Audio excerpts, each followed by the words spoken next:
Hola, ¿qué tal?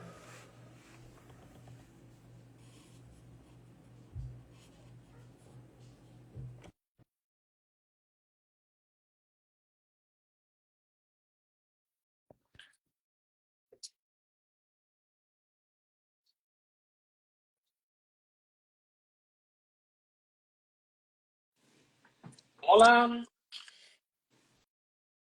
Hola, hola. ¿qué tal? ¿Se me ve y se me oye? ¿Se te ve? ¿Se te oye? ¿Nos podéis dar feedback de alguien si se nos ve en distintos dispositivos y esas cosas que a veces pasa que nosotros nos vemos y nos oímos, pero los demás no?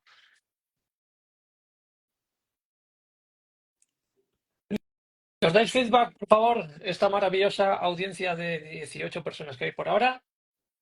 Hola, hola, se nos escucha ambos. Mira, Nos está por dicen que aquí. sí. Chris, ¿te invitamos? Yo creo que ¡Anímate, Chris Cris! quiere estar hoy con nosotros por aquí. Todo correcto, nos dicen por aquí que se escucha. Oye, muy bien, muchísimas gracias por el feedback. Sí, se os ve, vale, se nos ve, se nos escucha. Espero que también se nos entienda. Vamos a hacer hoy un directo dice Cristina que Dice que no. no. ¡Ay! ¡Qué poca vergüenza! Eh, Vamos a hacer hoy un directo, una broma interna nuestra. Quizá algún día salga la luz, Cristina, no lo sé.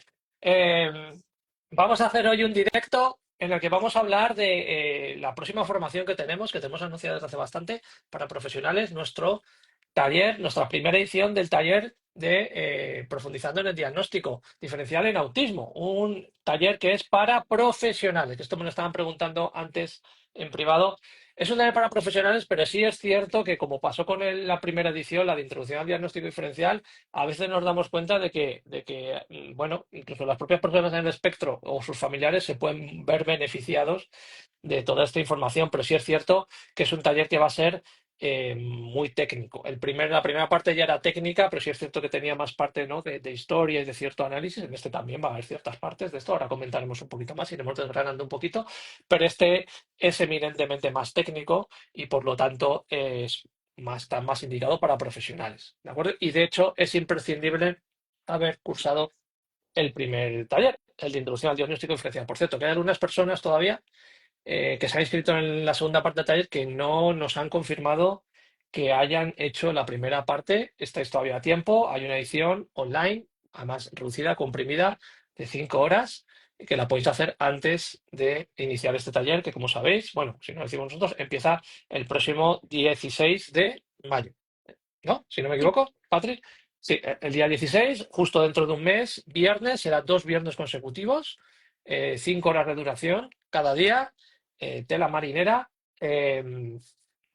Menos mal que está no acompañado y no tengo que estar yo las 10 horas. No, me encanta, pero también estoy súper contento de que esté Patricia realizando conmigo por primera vez este taller, que va a ser el primero de muchos, porque el contenido que tiene, bueno, ahora iremos desgranando un poquito, ¿vale? Entonces, si quieres comentar tú algo, Patria, antes de empezar, voy a comentar un poco forma de inscribirse y luego ya, si quieres, vamos a hacer un poquito más hablar un poquito de cómo vamos a estructurar el taller, los contenidos, ¿no? Lo que podemos revelar, y luego pues dejaremos espacio, bueno, si quiere alguien dejarnos alguna pregunta, la puede ir haciendo ya por aquí.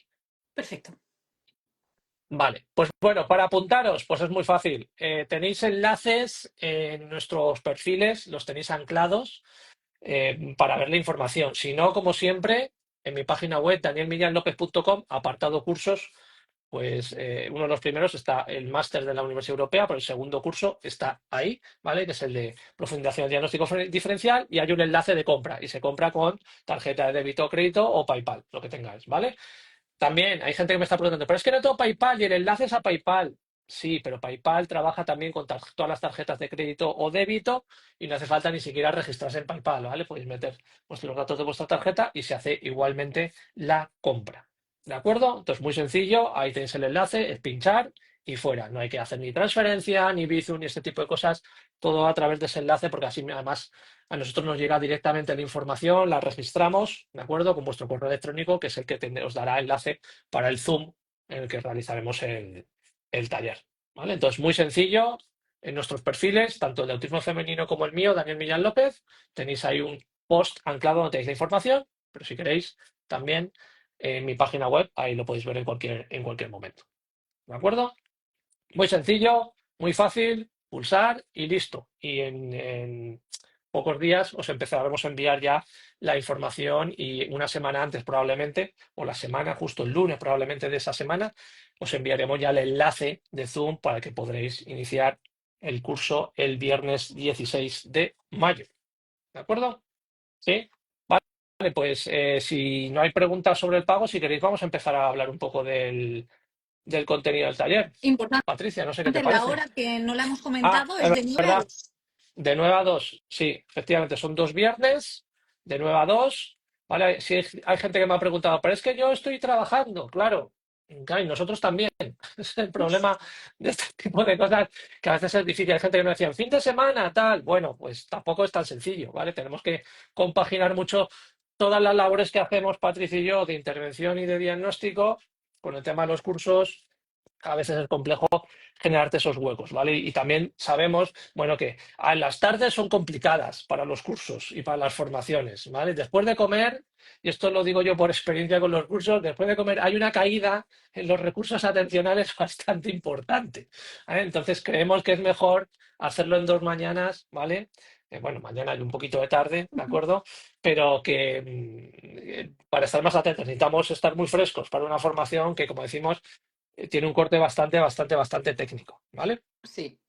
¿Ok? Hay otra cosa, Daniel, que se me puede ocurrir ahora mismo, igual me quieres matar, pero si alguien necesitase algún justificante como que está inscrito en una Por formación, supuesto, por no hay supuesto. problema. No hay problema, igual que con nuestros otras intervenciones, tanto de intervención, en terapia como de diagnóstico, si cualquier persona necesita un justificante de que está haciendo este curso, evidentemente, para su trabajo, lo que sea, o sus estudios, se hace Ujú. ese justificante sin ningún tipo de problema. Nos lo pedís por correo electrónico y os lo preparamos, ¿vale? Ok. Vale, pues si quieres vamos a empezar un poquito con cómo vamos a estructurar este taller, cómo lo vamos a dividir.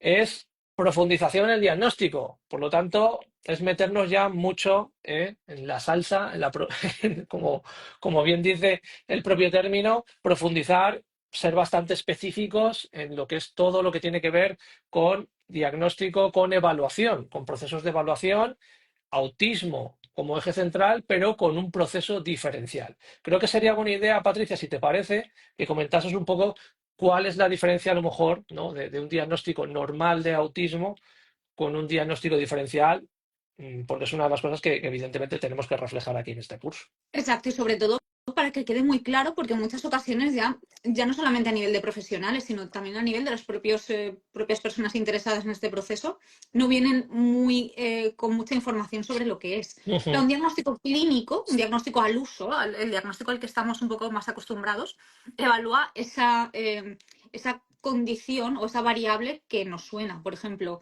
autismo. Vale, pues yo te voy a evaluar autismo con las pruebas específicas para autismo. ¿Qué pasa? Que si no es autismo, no sabemos lo que es, pero te vas a casa siendo no autista.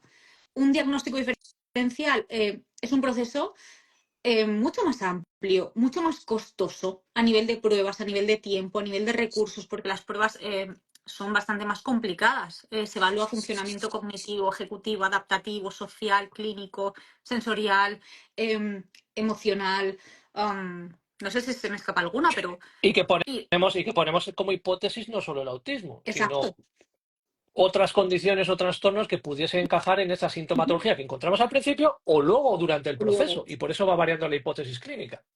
claro, sobre todo en lo que nos vamos a centrar es en el impacto funcional de de estos desafíos que tenemos, cómo impacta en nuestra vida cotidiana. Porque en muchas ocasiones también lo que nos encontramos, ¿verdad, Daniel? Es, bueno, es autista, ¡hala! A funcionar. Ya, pero ¿cómo impacta el autismo en la vida cotidiana? ¿Es que no me han dado una discapacidad? Pues por supuesto que no, porque no viene reflejado en un informe cuál es el impacto de estos desafíos. Un poquito nos vamos a Efectivamente, centrar ahí. efectivamente. Creo que hay mucha confusión. Hoy en día se ha puesto como muy en boga el hablar de proceso diferencial y nos estamos encontrando muchas veces que el relato que nos llega o los informes que nos llegan de cómo ha sido ese proceso es todo cuanto menos diferencial. Es decir, ha evaluado autismo, ha utilizado pues las herramientas clásicas internacionales de evaluación de autismo, que aquí todo el mundo ya le suena, A22, ADR, SCQ y otras. A lo mejor alguna pruebecilla más a nivel cognitivo general, por ejemplo, una escala de tipo Wechsler, Y ya y está. listo. Y hablan de diagnóstico diferencial. Eso no es un diagnóstico diferencial. Eso no lo es, ¿vale? Por toda la metodología que ha comentado Patricia, por el tema de las hipótesis clínicas y por, además, después evaluar y valorar efectivamente el funcionamiento, la funcionalidad de esa persona y el impacto que tiene ese diagnóstico en su vida y, bueno, y en la relación con el entorno, evidentemente, pero eso forma parte de un diagnóstico diferencial, el ver todo eso, ¿vale? Incluso más allá, incluso hablar de procesos inherentes, etcétera. En el caso del autismo, pues ya sabéis, en el caso de otra serie de trastornos también, tiene algunos procesos inequívocos y únicos, y eso evidentemente que hay que intentar reflejarlo, ¿vale?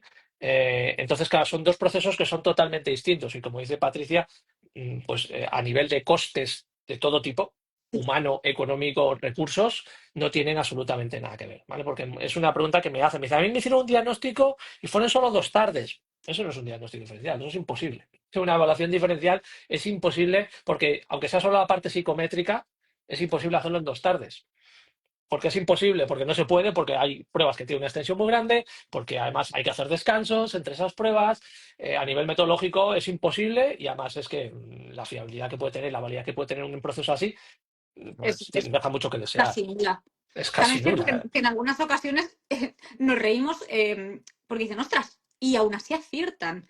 Pero claro, con un sesgo brutal. Esto es pura suerte. Efectivamente, a veces lo hemos visto que es como, bueno, evidentemente yo realmente con este proceso esperaría que no acertasen, pues bueno, han acertado, pero como dices tú, chiripa, un caso muy evidente a lo mejor, que ojo, que a lo mejor tienen suerte con el autismo, pero como dice Patricia, no profundizan en el impacto que tiene, en otras posibles comorbilidades o ocurrencias, este tipo de cosas, ¿no? Con ese tipo de evaluación son evaluaciones que son, bueno, yo siempre digo, muy superficiales. Entonces, en determinados casos, pues conviene hacer esa inversión. Sabemos que cuando estamos hablando de, a veces me dice, es que me cobran 500 euros por un diagnóstico. Pues mira, 500 euros, si está bien hecho, es muy barato a día de hoy. Hay que pensar que los recursos que consumen a nivel de pruebas, a nivel evidentemente de formación, experiencia de los profesionales, a nivel de redacción del informe, son grandísimas. A nivel de horas de trabajo, no solo es la atención directa, es una atención indirecta que puede ser incontables horas de que pues, nos levantamos por la noche, Dios mío, se me ha ocurrido una cosa y la pone la punta,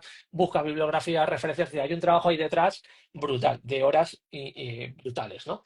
Entonces, eso es incuantificable y de hecho si lo cuantificásemos realmente, el coste tendría que ser exponencialmente más alto, Es solamente incluso, ¿vale? por el coste de las pruebas, que es muy alto el coste de las pruebas. No lo que Coste, cobramos nosotros, sino lo que invertimos en comprar pruebas. efectivamente, compramos pruebas, las pruebas además hoy en día a nivel psicométrico las empresas han descubierto una muy buena forma de monetizar el tema de sus pruebas, porque antes tú te comprabas una prueba, la escaneabas o la copiabas y la repetías 1000 veces y luego tú la corregías. Ahora son muy pillos y lo que hacen es que te obligan a hacer un uso de Internet para hacer la corrección, ¿vale?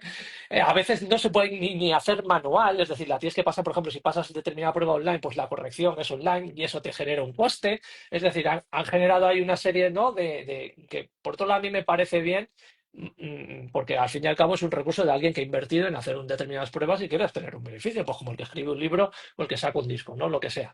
Pero claro, eso al usuario, en este caso los profesionales, nos genera unos costes muy importantes. Pero a nivel de recursos incluso humanos, ¿no? De toda la carga que supone a nosotros realizar los procesos de diagnóstico, el comernos la cabeza, el redactarlo, el cambiarlo, el ponerlo, no, esto es muy grande. Yo siempre digo que yo después de los diagnósticos, la persona acaba extenuada, evaluada, pero los profesionales también.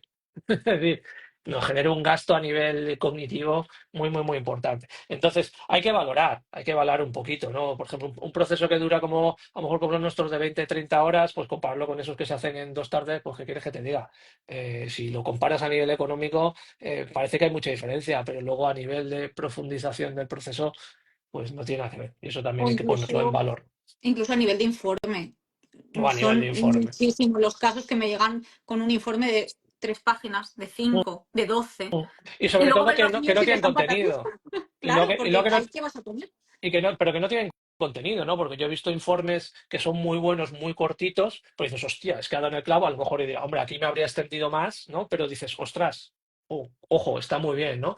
Entonces tiene que haber una relación de calidad, ¿no? Y cantidad, ¿no? Y que sea profundo. No estamos, a ver, no estamos hablando de informes a veces, perdón que me pregunten, no sé si hay algún psiquiatra por aquí en nuestro chat, que parece que siempre me meto con los psiquiatras, pero sí es cierto que a veces los de los médicos pues son tremendamente escuetos, ¿no? Y a veces son una cara o dos caras de folio, pero bueno, son informes que son distintos, ¿no? Evidentemente a nivel profesional no tiene nada que ver, pero sí es cierto que en nuestros informes pues yo estoy muy orgulloso de cómo se están haciendo porque todos los profesionales del equipo, cada una con su estilo, pero ostras, son informes que tienen un peso específico muy importante de la elaboración, de la metodología, la conclusión, la redacción, etcétera, etcétera, etcétera. Entonces, eso también importa en el proceso de diagnóstico, ¿no? Porque a veces ves algunos, ¿no? Que encima los pone con una letra así de gorda, una portada, y luego son dos folios y dices, pero esto qué locura es, ¿no? 500 euros, 600, ¿no? Hay que valorar, ¿no? A veces pensar que barato te puede salir caro. Parece mentira decir esto cuando estamos hablando de salud mental, pero es así. Y la gente que me dice, pero debería ser gratis, sí, debería ser Sí, gratis. Por debería. supuesto que sí, debería. Sobre todo, yo siempre lo digo, no es una cosa que comentaba con una psiquiatra con la que sí me llevo bien, Abigail Huerta, que decía, a ver, a los psicólogos o psiquiatras privados nos deberían llegar esos casos súper raros y súper difíciles, que la sanidad pública no puede con ello porque no dan con ello, ¿no? Y no nos deberían llegar casos muy evidentes que a veces nos llegan. A veces lo hablamos en el equipo, ¿verdad? De decir, no me puedo creer que este chaval o esta mujer no le hayan detectado. La mujer es más normal, entre comillas, por el desconocimiento que hay, ¿no? Pero a veces ves a algunos chavales que dices, o algunos hombres que dices, no me puedo creer que a este señor, a esta persona, no lo haya dicho nadie, no haya detectado nadie, con todos los profesionales que han visto que nadie haya sospechado que pudiese tener que ver con neurodesarrollo, ¿no? Eso es complejo, es complicado, ¿vale? Entonces, los procesos son difíciles, nosotros nos gusta hacerlo bien, pero eso lo consume mucho a todos los niveles, ¿vale? Entonces, ¿qué es lo que hacemos? Pues tenemos que formar más profesionales, una cosa que llevo haciendo yo desde hace mucho tiempo, porque no damos abasto. Hoy me ha entrado otro caso, ¿cuántas personas en lista de espera? Oscilamos siempre entre 30 y 50 personas en lista de espera de diagnóstico para nuestro equipo. Lo que supone para nosotros esperas importantes, porque como estamos hablando con Patrick, nuestro caso sabemos cuándo empezamos, pero no sabemos cuándo acabamos. Entonces, si un caso nos lleva 20, 30 sesiones, que suele ser la media, ¿verdad, Patricia? Sí. Ok, 2 meses y medio, tres, ok. En vacaciones quizá pues se alargue más, o gente como bajas y ese tipo de cosas, que también somos humanos y nos ponemos enfermitos. Pero si se nos alarga algún caso porque es complejo, ostras, de repente se nos va 6, 7, 8 meses, pues evidentemente eso retrasa a todas las demás personas que están esperando, pero porque creemos que cuando atendemos a una persona la tendemos que atender bien. Yo siempre digo que esos procesos en los que se da, entiendo la sanidad pública porque hay una serie de recursos. Cuando hago formaciones con profesionales de la sanidad pública me dicen, sí, sí, Daniel, sí, todo lo que dices estoy de acuerdo contigo, joder, qué guay, pero tengo 10 minutos para ver a una persona. Claro, en esos casos en los que hay esas limitaciones, pues ostras, es que es lo que hay que invertir, ¿no? En que haya más recursos, ¿no? Porque en salud mental además se invierte es donde menos recursos se invierte en salud, en la sanidad pública. Pero en sitios privados en los que sus procesos tengan un final determinado, a mí eso me causa una preocupación muy grande, porque es confiar mucho en que se sabe y que lo van a resolver lo que sea cuando, ostras, en salud mental aquí no hay nadie que sepa de todo y no hay nadie infalible. Entonces, esos procesos me asustan bastante. Yo siempre digo, no puede haber un final determinado en un proceso, una evaluación de diagnóstico. Igual que pues un cirujano que hace una radiografía y de repente ve, ah, vale, sí, hay un corte aquí en la tibia. De repente abre y ve que hay otra cosa, ostras, investigarás otra cosa, ¿no? Dice, bueno, yo voy a la tibia, que es a lo que venía, ¿no? Cierro y hasta luego, ¿no? Pues en psicología, en neuropsicología, creo que debería ser igual. Entonces, si tú haciendo un proceso de evaluación, de repente te encuentras algo que no te esperas, tendrás que investigar eso. Por muy clara que tuvieses la hipótesis antes, o muy clara que lo tuviese incluso el paciente, ¿no? Es una de las cosas que, las que a veces hablamos, ¿no, Patricia? Que a veces que nos llega gente con, no, es que ya lo tengo claro, vengo a confirmarlo. Y dices, espera, y de repente es otra cosa, ¿no? Sí. Pues tenemos que ser, evidentemente, honestos y profesionales para a lo mejor decirle a la persona, pues no, no estabas en lo correcto, al menos bajo nuestro criterio clínico. Creo que va por otro lado, ¿no? Exacto, casos incluso en los que llegan con concurrencias, con, por ejemplo, trastornos de personalidad y no tenemos la suficiente información, a pesar de, por ejemplo, añadir un caso que tuve hace poco, un trastorno límite, y aparte veníamos a evaluar autismo. A lo mejor es que no hay evidencia para quitar el otro diagnóstico Ujú, y se va con los dos diagnósticos. O a ujú, veces podemos sí eliminar algún diagnóstico que sea erróneo, o a veces vienes por, también nos han llegado muchos, autismo, y luego es que es un trastorno evitativo o es un tema más bipolar. Claro, esto cuesta porque la persona viene con ujú. una idea y con unos, ya ha hecho una investigación profundísima y es un chasco, porque encuentras una tribu, te representa, te sientes súper identificado, pero luego Ujú. no estás ahí. Ujú. Y ahí entramos un poco en el problema, o sea, que es como una especie de arma de doble filo de la divulgación de las personas en el espectro en primera persona, ¿no? Que hacen su divulgación, que a mí me parece fantástica. Creo que hay que escuchar muchísimo a las personas en el espectro.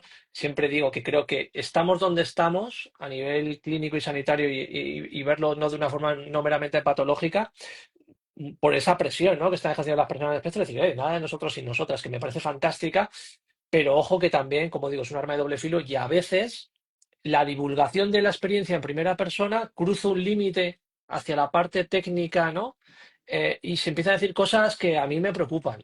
Lo comentaba el otro día una de nuestras compañeras, a Cristina, que estuve dándome una vuelta ahí por TikTok, que yo TikTok casi no lo uso.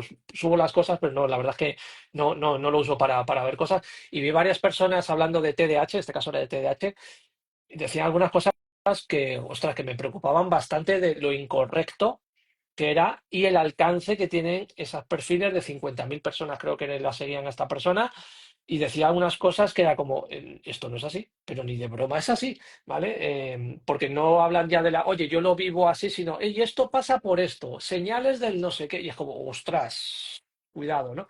Y lo que dice Patricia, ¿no? Y claro, esto mucha gente lo ve cuando el origen de sus dificultades a lo mejor es muy distinto, pero se sienten identificados, se sienten arropados por ese identificado, que eso está, hasta ahí está fantástico, pero tiene el problema de que luego a lo mejor les cueste dar el paso de decir, oye, no es esta etiqueta diagnóstica, el origen, tu naturaleza es, es este otro, ¿no? Y además, como pasa con el autismo, que es nuestro eje central, como sabéis, pero hablamos de todo tipo de condiciones y de psicopatología también, el autismo hoy en día se está viendo como como un Está salvavidas muy de la, romantizada la visión del autismo ahora. de las distintas otras condiciones que se ven más como más patológicas o más psiquiátricas enfermizas, entre comillas, ¿no? Como puedes hablar de los trastornos de personalidad o los trastornos más de estilo más psiquiátrico, ¿no? Esquizofrenia, etcétera, etcétera. Ostras, que están viendo eso como, no, ostras, autismo me suena mejor, ¿vale? El ser autista suena mejor que ser o tener esquizofrenia, ¿vale? O trastorno límite, ¿no? Como estabas comentando antes, ¿no? Y a veces pues salen del diagnóstico y te vas con las dos etiquetas o te vas con una que no te esperas, ¿vale? Entonces, ojo, cuidado que esto es importante, es una parte importante y para esto es importante pues intentar, que entiendo que es difícil, ¿no? Porque no sé cómo lo ves tú, la línea, yo lo he pensado, intento empatizar mucho con las personas del espectro cuando hacen divulgación, la línea entre cuento mi experiencia y doy una explicación o un motivo O recomendaciones, y- o ojo, hay recomendaciones, también. exacto, ostras, a veces es como muy delgada, ¿no? Pero es que creo que su labor debe estar dirigida a otra o informarte muy, muy bien y ser muy precavido, como por ejemplo hace nuestra amiga Michi, que se informa mucho antes de meterse ahí en temas técnicos, incluso nos pregunta a algunos profesionales, ¿no? Ojo, porque claro, esa gente que tiene muchísimo impacto, que de hecho tiene muchísimo más impacto que tenemos los profesionales, ¿vale? Porque entiendo esa parte empática, ¿no? De, oye, esta persona es como yo, entonces, que lo entiendo, ¿eh? Perfectamente, está genial hasta ese punto, pero ojo que estamos viendo cosas muy, muy, muy, muy complejas y muy difíciles y que luego nosotros tenemos que deshacer ese nudo que se ha hecho, ¿no? Deshacerse, sí. Y Tenemos que también el deshacer ese uso nudo. de, como muy arbitrario, de terminología clínica. Uy, es que no puedo con mi TDAH. Uy, pero espera, que ahora está saliendo mi TOC. O estoy disociado. Sí, Ojo, ojo. efectivamente, efectivamente. O otros tipos de cosas que sucede, que está sucediendo en el ámbito del autismo, que es un poco intentar, eh, ¿cómo decir? Blanquear, por así decir, si me entendéis la expresión, el diagnóstico, ¿no? Como para hacer, no, es un diagnóstico, pero no pongas trastorno, pon condición, no pongas gravedad, pon niveles de apoyo, no digas comorbilidad, que es una enfermedad, di coocurrencia. Es como, a ver, primero, no es lo mismo comorbilidad que concurrencia. Eso para empezar, no es lo mismo condición que trastorno, no es lo mismo. Puedes tener las dos cosas. Además, una está consensuada, otra no. Es decir, se está mezclando mucha terminología, lo que dices tú, Sí. con temas técnicos. Clínica con sociológica, con peras y Efectivamente. manzanas, al El final. otro día me escribió una persona diciendo, pero quiero que me diagnostiques una neurodivergencia. Digo, bueno, las neurodivergencias no se diagnostican. Yo te puedo diagnosticar, si quieres un diagnóstico clínico, y estamos hablando de autismo, será identificado como un trastorno del neurodesarrollo.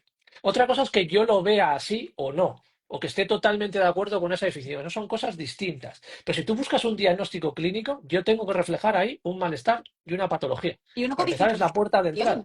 codificación. Claro, o sea, Efectivamente. Tiene que haber en el tiempo una persistencia de un malestar clínicamente significativo que te dificulte estas áreas. Es decir, si no, no se puede diagnosticar ese trastorno. Esa es la puerta de entrada para poder hacer un diagnóstico de autismo. Hay gente que nos llega y nos dice, yo me encuentro bien, no tengo ningún problema, pero creo que soy autista. Diagnostícame. Bueno, pues clínicamente eso va a ser muy difícil. Ya te lo digo. Otra cosa es que yo esté de acuerdo en que puedas estar en el espectro, que incluso seas autista. Pero ojo, los diagnósticos clínicos son lo que son. Entonces, intentar blanquear eso, como decir, no, para que suene, es un diagnóstico clínico, médico, basado en una sintomatología, una patología identificada y y un registrada. deterioro. Eso no se puede blanquear. Si Y no un hay deterioro deterioro, no hay significativo, diagnóstico. significativo, persistente. Entonces, no se puede blanquear eso. Entonces, son cosas distintas, ¿no? Es como mezclar dos mundos. Lo que pasa es que precisamente cuando se habla sin tener mucho conocimiento de esta parte técnica o no tener nada, y mezclar términos que vienen desde las ciencias sociales, como dice Patricia, como neurodivergencia, condición, neurodiversidad, etcétera, con la parte clínica, es que choca totalmente. Entonces hay que tener mucho cuidado porque, claro, me dice, es que he ido al médico y me dice que eso de condición no existe. Y digo, efectivamente, desde el ámbito clínico, eso no existe. Es que neurodivergencia, que eso no existe, me lo he inventado. Desde el ámbito clínico, tienen razón. Entonces, mucho ojo con esto porque es complicado.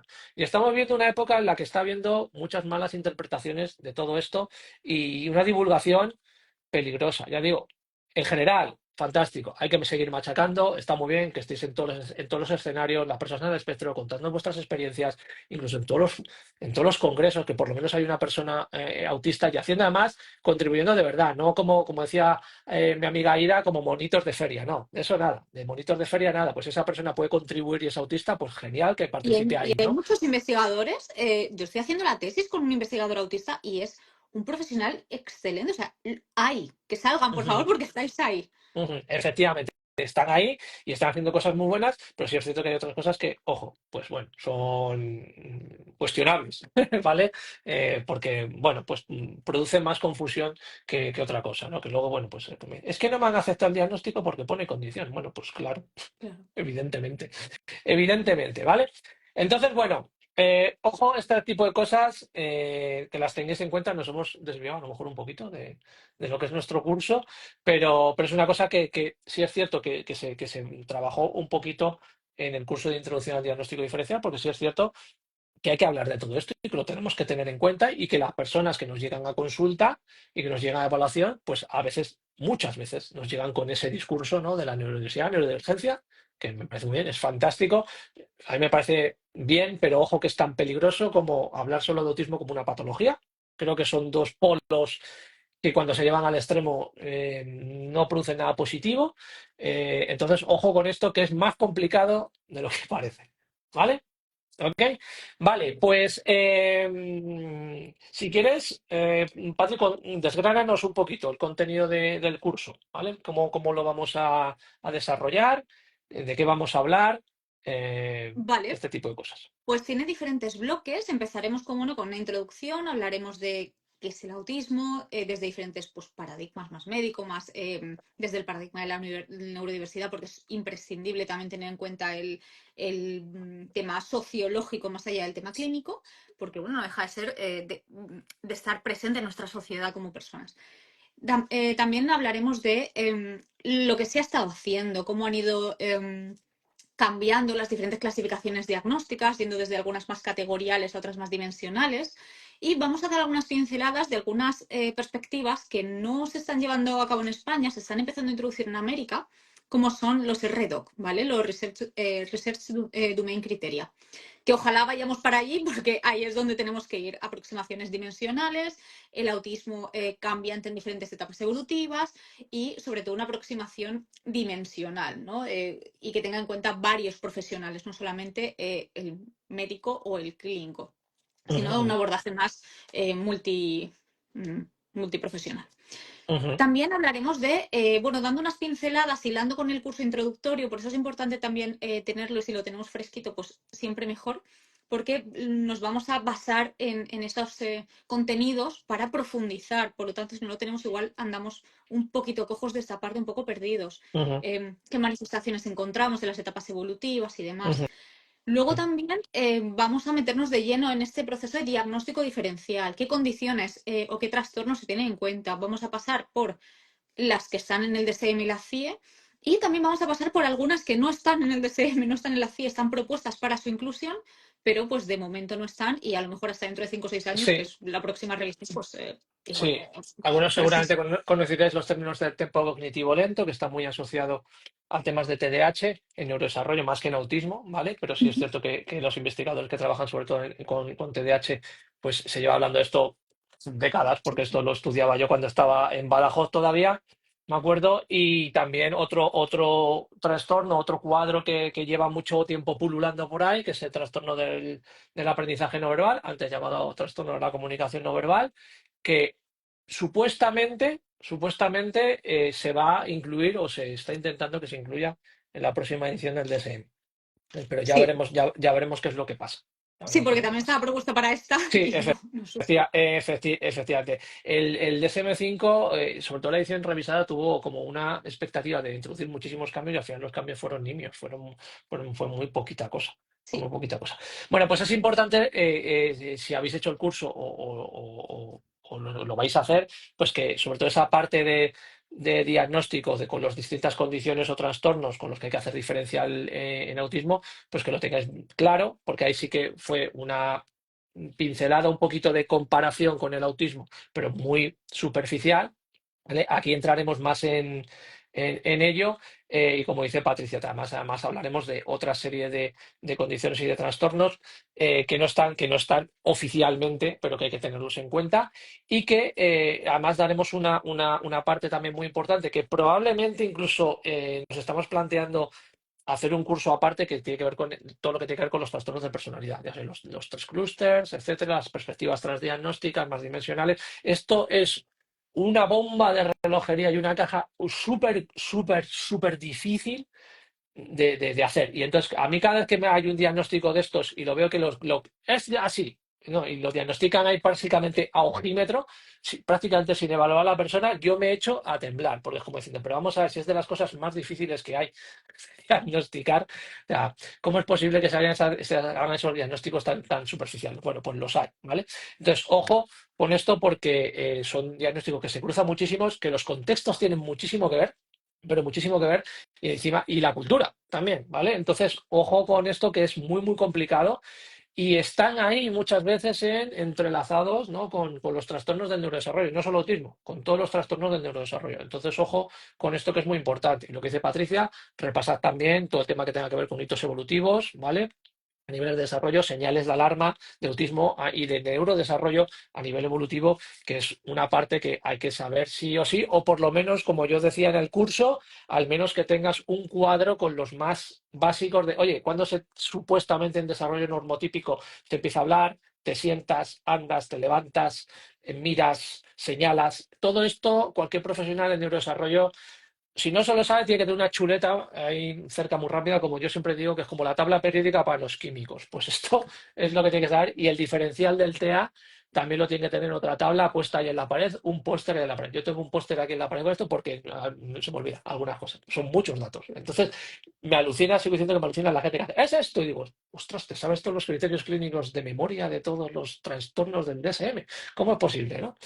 Es mucho más complicado de lo que parece. ¿Vale? Y en autismo, como decimos, se cruzan muchísimos diagnósticos, no solo trastornos de personalidad, adaptativos, bipolares, esquizofrenia, en sintomatología, trastorno obsesivo-compulsivo, el trastorno de personalidad obsesivo-compulsivo también, que es distinto al TOC. Ojo con esto, Exacto. que es muy difícil, o sea, que esto es mucho más complicado de lo que parece. Entonces, ojo, porque luego empleamos esas etiquetas, lo que decía antes Patricia, estoy disociando, me da el TOC, y este tipo de cosas, y, bueno, banalizamos cosas muy, muy, muy importantes a nivel clínico. Entonces, ojo con esta parte. Va a ser muy cañera esto, y para mí es básico. Yo cuando hacen diagnósticos y veo personas que están haciendo diagnóstico de autismo y no saben nada y no tienen formación de psicopatología, alucino pepinillos. Digo, ¿cómo es posible que tires a la piscina sin saber de psicopatología? O Y sea, qué miedo. no puede ser. Y qué miedo, efectivamente, qué miedo, ¿no? Entonces, ojo, cuidado. Para saber, yo siempre digo, para hacer diagnóstico de autismo, neurodesarrollo, psicopatología como mínimo. Como mínimo. Y luego pruebas, análisis funcional, el saber hacer un buen diferencial, y sobre todo ser muy precavido, muy humilde y dudar siempre. Cuando la gente está tan segura, también me acojona vivo esto. Cuando estoy segura de que, ostras, con 2 días que le llevas viendo o una tarde que le has visto a esta persona. Uf, parece que tengas un escáner ahí a nivel brutal. Ojo, que es muy complicado, ¿vale? Entonces, la parte de los distintos trastornos, condiciones, vamos a hablar en terminología clínica. Aquí serían trastornos, pues daremos muchísima caña con especial, vamos a hacer un especial hincapié en la parte de personalidad, que como digo, probablemente nos planteemos incluso hacer una formación específica de trastorno de personalidad, porque es una de las cosas más complicadas que hay, junto con neurodesarrollo. Los trastornos de personalidad y todos los trastornos del neurodesarrollo son, yo creo, que el binomio más complicado que hay dentro del diagnóstico y de la intervención en general en psicología y en psiquiatría. Entonces hablaremos de esto mucho, ¿vale? ¿Qué más tenemos en el curso, Sí. Patricia? Y falta mi parte favorita, que es la parte psicométrica, la de las pruebas. Incluso pruebas que todavía no han salido, pero como pues somos así de ansiosos nosotros aquí en este equipo, sabemos lo que va a salir, cómo va a salir, cuándo va a salir y con muchas ganas de probar estas pruebecitas. Cada vez que Tea Pearson nos envía un mail de ¿y esta prueba que va? Estamos ya ahí, ojo a visor, como somos como que somos fans ahí, como que va a sacar el disco, no sé qué, me bajo el adelanto Sí, y me sí, sí. apunto en la lista de espera. Sí, sí, evidentemente, esto es una parte que igualmente en la introducción al diagnóstico di una pincelada, muy pequeñita de por áreas, que esto es una parte que es muy complicada, la Patricia lo explicará, ¿no? Porque separar ciertos constructos que se van a medir por áreas a veces es muy complicado. Por ejemplo, el constructo atencional, separarlo de las funciones ejecutivas es tremendamente complejo.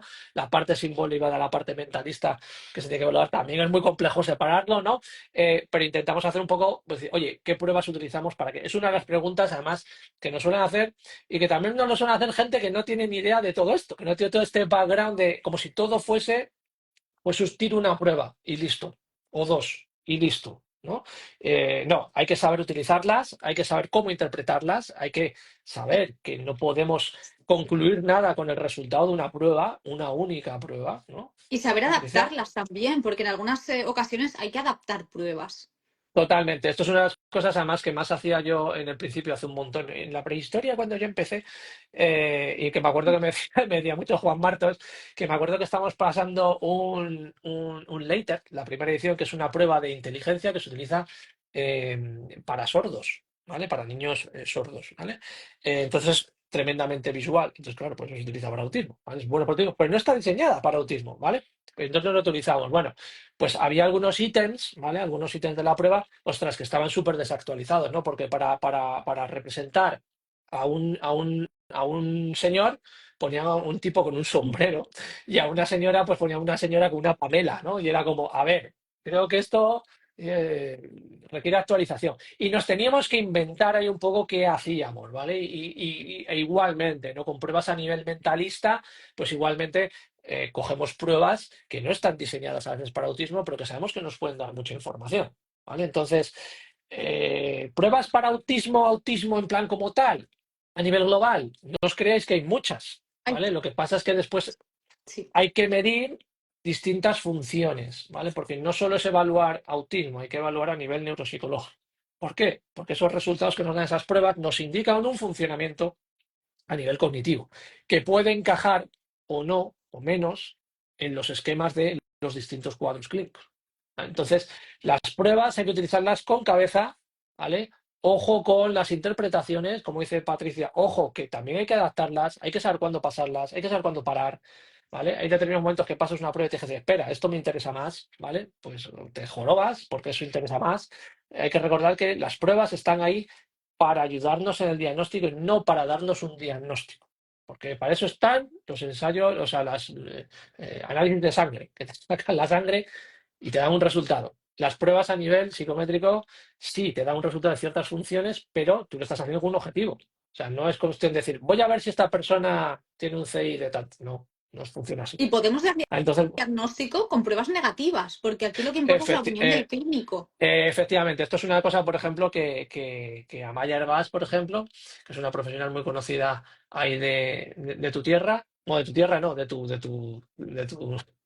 tu lugar de residencia, ¿vale? De Cataluña, con la que yo discrepo en algunas cosas, pero sí estoy de acuerdo en muchas otras. Y una de ellas dice, me da igual lo que diga la prueba, si mi ojo clínico dice esto, eso pesa mucho más que la prueba. Exacto. Las pruebas no son infalibles y nos hacen para acompañar nuestra impresión clínica. Pero sí es cierto que un buen análisis psicométrico evidentemente ayuda, aunque sean resultados Sí. negativos, ¿no? Porque a veces lo ves, ¿no? Y un resultado negativo a veces es muy indicador, ¿vale? Entonces, O no va, interpretables, que esos son o los no más chulos. bueno, efectivamente.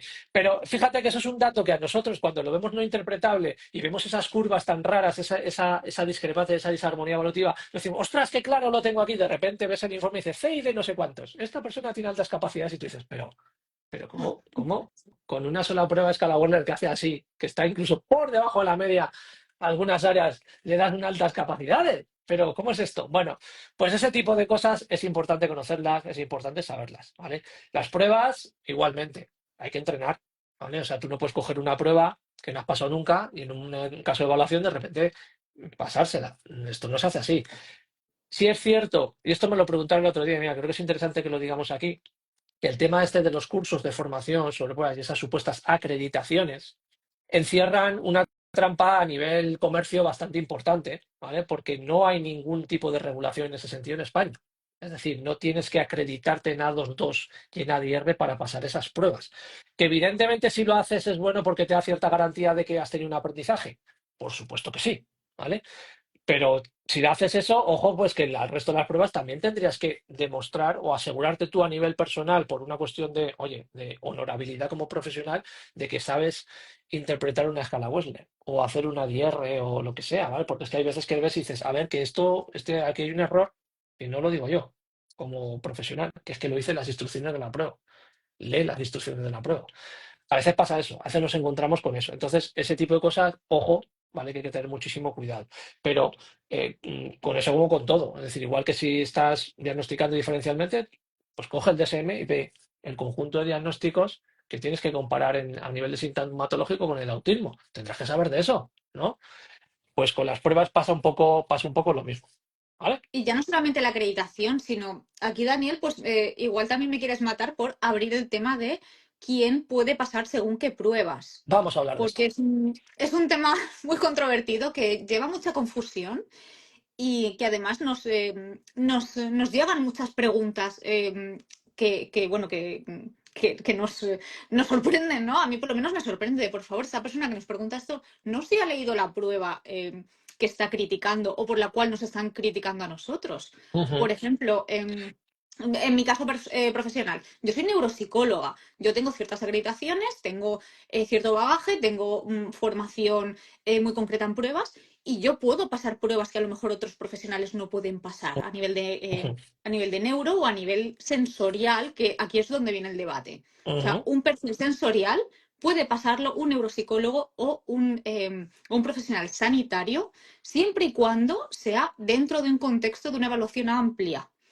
Por lo tanto, Que por eh, otro lado es cuando se debería pasar un perfil sensorial, porque no claro, es es que más si no, que una pequeña parte de una evaluación a nivel claro, cognitivo. si no, un perfil sensorial aislado sin tener todo el resto de información es muy difícil sacar de ahí una estructura clara para intervenir, porque no sabes cómo está procesando esta persona más allá del tema sensorial, o cuáles son sus Efectivamente. desafíos cognitivos, ejecutivos, sociales, adaptativos, pa, pa, pa, pa, pa. Entonces nos llegan muchas dudas de terapeutas ocupacionales que no sabemos si ellos son expertos en integración sensorial, porque esto es otro tema. Puede ser un terapeuta ocupacional y no ser experto en Ujú. integración sensorial, que son Eso es. los que se supone que deben pasar los perfiles. Ujú. Entonces, nosotros como profesionales podemos pasarlos, lo que no podemos es intervenir, porque no somos Eso es. especialistas en intervención. Eso es. Eso es. No podremos intervenir en ese área, pero la evaluación, evidentemente, si es a nivel neuropsicológico, por supuesto que la podemos Y que hacer. es un ¿Vale? Y de criterio hecho, del DSM que tiene que ser efe- evaluado. efectivamente, el DSM además lo pone, además señala más reactividad. Ojo, no es señala sensorialidad, señala reactividad. Entonces, ojo con esto, porque hay veces que, bueno, pues que cometemos ciertos errores, ¿vale? Hoy en día está muy en de boga. Esto me acuerdo que lo comentaba ya hace unos cuantos años en la guía autista, ¿no? El tema de los perfiles sensoriales, como si fuesen una solución mágica, ¿vale? Y no es más que como si yo solo paso, evalúo funciones ejecutivas en una evaluación, pues que es una pequeña parte que además está dentro de la sintomatología que señala el DSM, que sí, ok, muy bien, pero es una pequeña parte de una evaluación. Intervenir a partir de esa, solo esa pequeña parte es un error completo a todos los niveles, ¿vale? Entonces, bueno, con los perfiles sensoriales pues pasa exactamente lo mismo. Es una pequeña parte de la evaluación que en muchos casos se está poniendo, se está supeditando a toda evaluación posterior, incluso intervención, y bajo nuestro punto de vista es un error, ¿vale? Es una parte que es importante, en algunos casos más que otra, en algunos casos tampoco es relevante y de hecho creo que para iniciar no es relevante, hay otras cosas más importantes, pero sí es importante hacerlo si se puede. Ahora, la intervención, como dice Patricia, si es cierto, la tiene que hacer un profesional, igual que cuando nosotros trabajamos algún aspecto que tenga que ver más relacionado, por ejemplo, con el lenguaje, propiamente dicho, pues trabajamos, por ejemplo, la articulación, etcétera, etcétera, evidentemente derivamos a un logopeda, Claro. que Pero para eso está. podemos diagnosticar un trastorno del Pero lenguaje. podemos diagnosticar, de hecho, somos nosotros los que tenemos que diagnosticarlo, el Exacto. trastorno del lenguaje, ¿vale? Y siempre, siempre, siempre, en la base de una intervención a nivel de un trastorno mental, como es el autismo, a día de hoy, tiene que haber un profesional de la salud mental, que puede ser un psiquiatra, un psicólogo o un neuropsicólogo. Entonces, si eres terapeuta ocupacional, logopeda, lo que sea, etcétera, tienes que tener siempre una referencia, al menos, aunque sea exterior, ¿vale? De uno de estos profesionales de la salud mental, porque están trabajando con un trastorno mental, ¿vale? Esto no lo decimos nosotros, lo dice la CIE y lo dice el DSM. Entonces, a ver, las cosas están ahí por algo. Entonces, ojo, cuidado con esto, que es un tema controvertido, como digo, hoy en día está muy de boga, tiene un impacto muy grande, si es cierto, es una parte que ya Leo Kanner y incluso Zuccareva antes ya habían comentado, el tema de la reactividad sensorial, si es cierto que pues ahora es cuando está teniendo un mayor impacto, especialmente en comunidades occidentales, y es importante, sí, pero ojo, cuidado que esto no es la panacea, no es la salvación y hay que trabajar otra serie de cosas. Y antes de trabajar esas cosas hay que evaluar y hacer una buena evaluación de funciones neuropsicológicas, ¿vale? Para poder saber dónde intervenir. Y también ¿De acuerdo? aquí hay que recordar muy brevemente que hay funciones que son más estables, como las cognitivas o ejecutivas, pero el funcionamiento sensorial puede ser bastante más variable, sobre todo en diferentes etapas evolutivas. Por lo tanto, Ujú, nuestro desorden sensorial que tengamos en el momento actual, a lo mejor no tiene nada que ver si cambiamos de contexto, cambiamos de etapa evolutiva, cambiamos a nivel de neurodesarrollo. Es una prueba que deberíamos pasar en varios, sobre todo en etapas de cambio, pero en varias ujú, ocasiones. ujú. Así que, bueno, Efectivamente. pues hay que cogerla con cuidado, como lo que es una herramienta para Y ojo detectar. porque muchas veces además esto es una herramienta que es prácticamente un screening que se pasa a familias Exacto. y a profesores, por ejemplo, y que incluso no se ve a la persona, ¿no? Entonces, vamos a darle el valor que tiene eso, ¿vale? Ojo, cuidado No con se ve, esto. o si se ve es de autoinforme, lo que yo interpreto que percibo en el contexto Efectivamente, científico de la efectivamente. pregunta. Eso muchas veces, además, cuando se pasan, incluso dentro de esos perfiles que se pasan, y lo ve, hay una discrepancia muy grande entre el cole y la familia. Entonces, ostras, pues ojo con Seguro. dar con que esto es, claro, que es verdad absoluta lo que dice uno u otro. ¿Dónde está la verdad aquí, no? Entonces, ojo, cuidado con esto, que es, como digo, es una parte que se está dando mucho por hacer. Mira, ayer tuve precisamente una sesión con una familia que llevan dando tumbos y que son durante no sé cuántos años con sospecha de TEA y solo le habían hecho un perfil sensorial. Esa es la única evaluación que le habían hecho. Y lleva con sospechas de TEA 4 años desesperados. Y digo, pues, es que un perfil sensorial no es una evaluación. Entonces, ojo con este tema, que es un tema muy importante. Entonces, volvemos un poco al tema de las pruebas, si te parece. Patricia, Sí, bueno, tenemos aquí pues un montón de pruebas.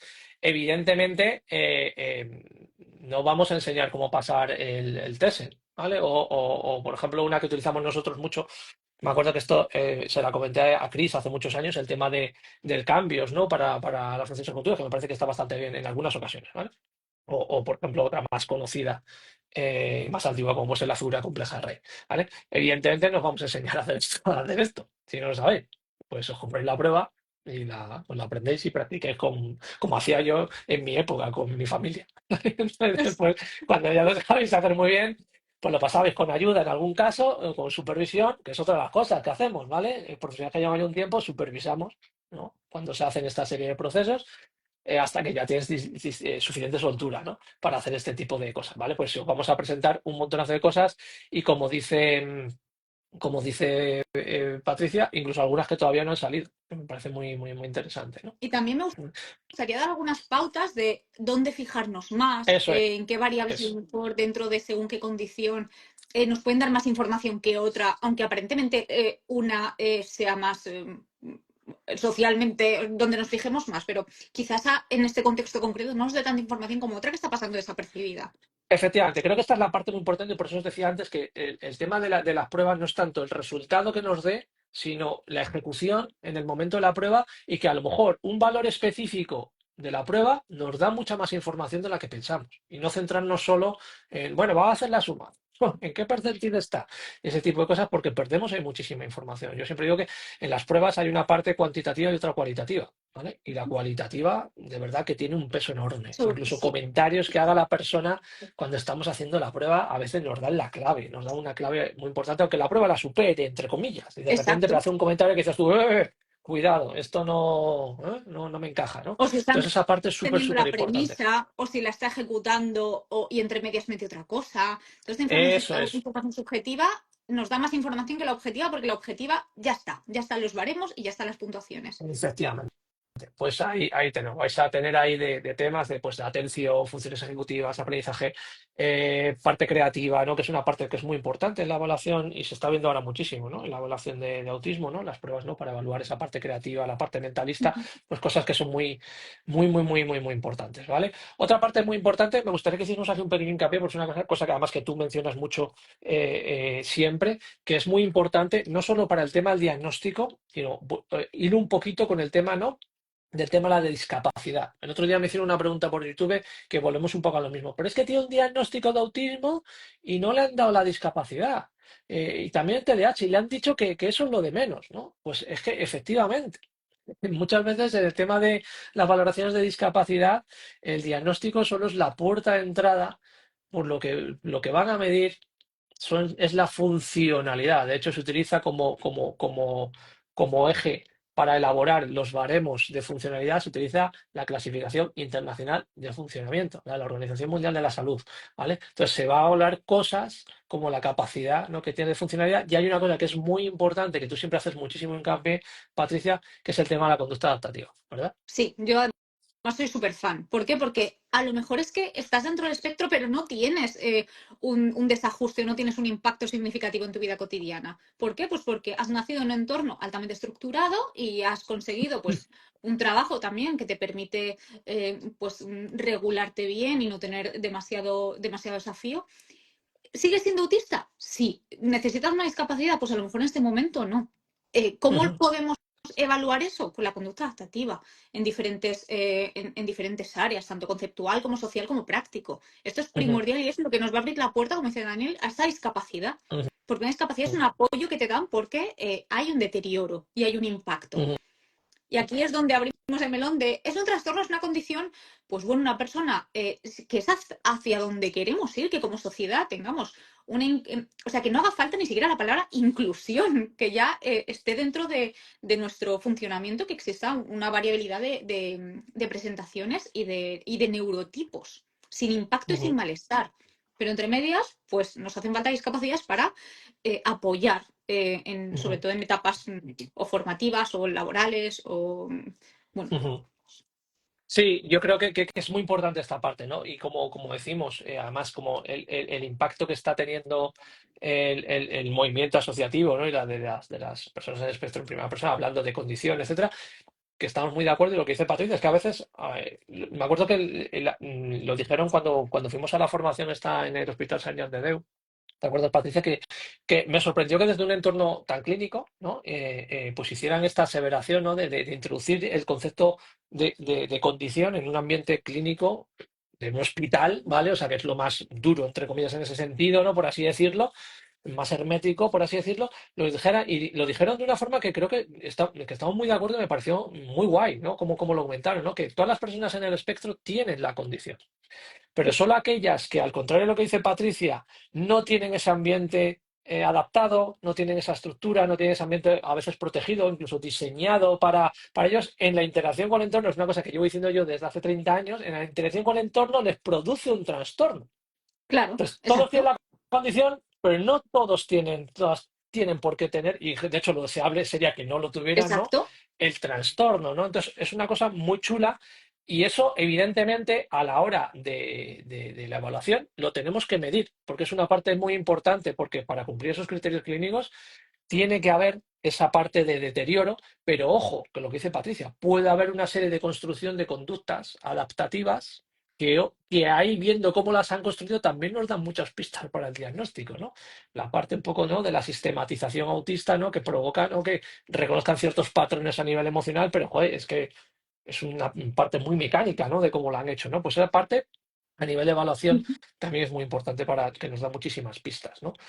Y luego tenemos una parte que me parece también muy interesante, Patricia, antes de entrar en las propias pruebas, ¿no? de autismo, que es el tema de los screening, porque es un tema además que lleva mucha la confusión a las personas, también a los profesionales, porque que confunda a personas no profesionales me parece normal, porque test de no sé qué para ver si estás en el espectro, ¿no? Porque a veces que incluso se anuncia así, pero que confunda a los profesionales me preocupa, ¿no? Cuando cogen un test de screening que supuestamente es previo, ¿vale? A la evaluación, ¿vale? De hecho, normalmente los screenings se conciben como cribajes, es decir, puertas de entrada, decir, vale la evaluación o no, no lo vemos necesario o Sí, urgente, sí, ¿no? pero nunca como un diagnóstico. Pero Ojo que nosotros desde nunca nuestro como un equipo los diagnóstico, incluimos, por porque la supuesto. parte de autoinforme es primordial para nosotros generar todas estas hipótesis, pero no son un diagnóstico. Y porque en la parte cualitativa, insisto, a veces cuando tú estás y te comentan el screening, dices, espera, ¿por qué? ¿Cómo que has interpretado aquí? Espera, explícame esto, ¿por qué aquí has dicho que sí? ¿No? O cuando te dicen, mira, he respondido, pero aquí es que no entendía la pregunta. Y tú dices, a ver, ¿cómo no? ¿Por qué no se entendió esta pregunta? Qué curioso. Nos da mucha información, pero ojo con llegar a conclusiones cerradas, ¿no? Por un screening, un CQ o lo que sea, o cualquiera de estos de cociente espectro autista, o cualquiera de estos ultra famosos que están por ahí en internet, ¿no? Que a veces Sí, en es que abierto. he hecho este test y me dice que soy autista. No, no, no, no, no. Esto No, no te o he hecho dice el que seas cachis autista. y me dicen que camuflo y camuflo hasta niveles que ni siquiera tú como profesional puedes y no Ah, sí, tengo impacto porque camuflo y cuidado aquí. sí, sí. Entonces, bueno, vamos a hablar de esto. Vamos a hablar después de pruebas específicas de autismo. Ya sabéis, el gran triunvirato, ¿no? Que es el ADR, SCQ y ADOR2, que en principio, además, las propias pruebas dicen que se tienen que pasar los tres para que tenga cierto peso clínico. Ya vemos que uno u otro o ninguno, ¿vale? Ojo, cuidado con esto, ¿vale? Y bueno, hablaremos un poco de los screening también más concreto de autismo, que a mí me parecen la parte cualitativa, los screening de autismo me parecen que están muy chulos porque nos dan mucha información, pero no encuentro un screening, por ejemplo, de autismo tan elegante y tan bien estructurado como, por ejemplo, puede ser en los de TDAH, que ahí sí que veo que hay screening eh, con más, ¿no? Más enjundia, ¿no? Sí, inconsistentes. Sí, más consciente, sí, como el atento, el famoso DIVA, creo que son mucho mejores porque además correlacionan con los criterios clínicos del DSM muy bien, aunque incluyan muchas más cosas, cosa que los screening de autismo a veces se van a cosas que dices, Dios mío, están midiendo sistematización. Bueno, ¿esto cómo lo encajo en, en los criterios clínicos? Pues no lo encajo muy allá, ¿vale? Entonces es más complicado, ¿no? Entonces, bueno, vamos a hablar de todo esto y después vamos a hacer una parte muy importante que lo hemos estado hablando hoy en una reunión que hemos tenido previa, el tema de los casos clínicos, que creo que es muy importante poner casos casos complejos, casos que incluso nos sorprendan porque lo veíamos muy claro y de repente, ostras, nos ha cambiado la hipótesis 3 o 4 veces durante todo el proceso, ¿vale? Que son casos que, como repito, son los que nos deberían llegar a los profesionales privados, nos deberían llegar casos de estos de rompernos la cabeza e incluso digamos, no, yo sé qué pasa aquí, ¿vale? Que son Sí. cosas que a veces nos pasan, ¿vale? Esto es una cosa que yo siempre digo a todas las personas que acuden a nuestro servicio de diagnóstico, les digo, pueden pasar varias cosas, pueden pasar, mira, oye, que se confirme lo que tú sospechas, ¿vale? Autismo, lo que sea, pues oye, pues muy bien, pues fenomenal, porque ya tienes la idea hecha, entonces genial. Que sea otra cosa de neurodesarrollo, también bastante común. Que sea una combinación de neurodesarrollo, también bastante común. Oye, que sea algo de neurodesarrollo y otra cosa que no tiene que ver con neurodesarrollo, por ejemplo, personalidad. Oye, que no tiene nada que ver con neurodesarrollo y es más de personalidad o Ojo, trauma o o trauma. lo que sea. O trauma, por ejemplo, muy común hoy en día, ¿vale? Oye, que no, que tiene que ver más con algo de más de tipo, como suelo decir yo, más de tipo psiquiátrico, ¿vale?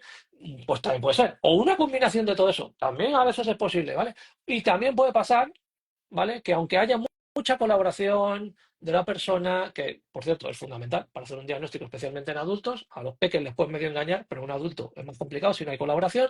Aunque hay mucha colaboración, una evaluación brutal, hay veces que digo, no puedo llegar a ninguna conclusión clínica. En este momento, Sí. hay que parar y decir, oye, ahora no puedo.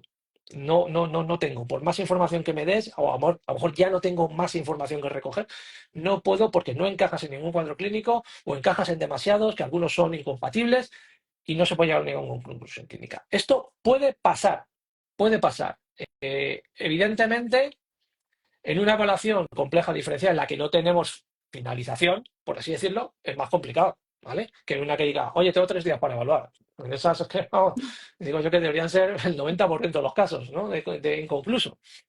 Pero a veces nos puede pasar. Y también, ojo, es una cosa que es importante, ¿no? Porque a veces me dicen, ¿pero qué fiable es esto?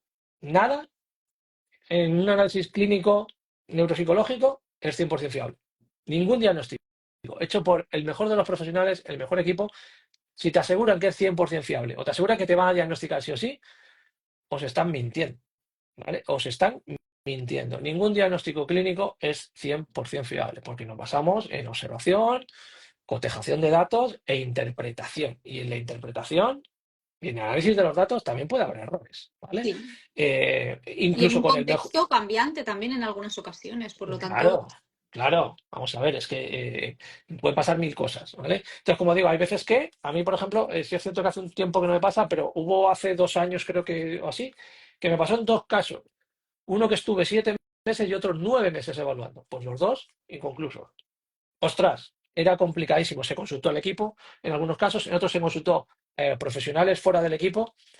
Pasaba algo, no era orgánico, no había nada orgánico en principio, no había nada genético, eh, pasaba algo a nivel psicológico, no sabemos qué es.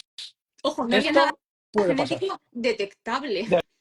Claro, por supuesto, detectable a día de hoy, ¿vale? Quizá en el día de mañana, pues si dije, oye, encima con un análisis de sangre, ostras, qué fácil, ¿no? Eh, pero puede pasar, ¿vale? Por eso os decimos, si esto pasa, puede pasar una evaluación de 30 o 40 o 50 horas, imaginaos la duda, lo siento,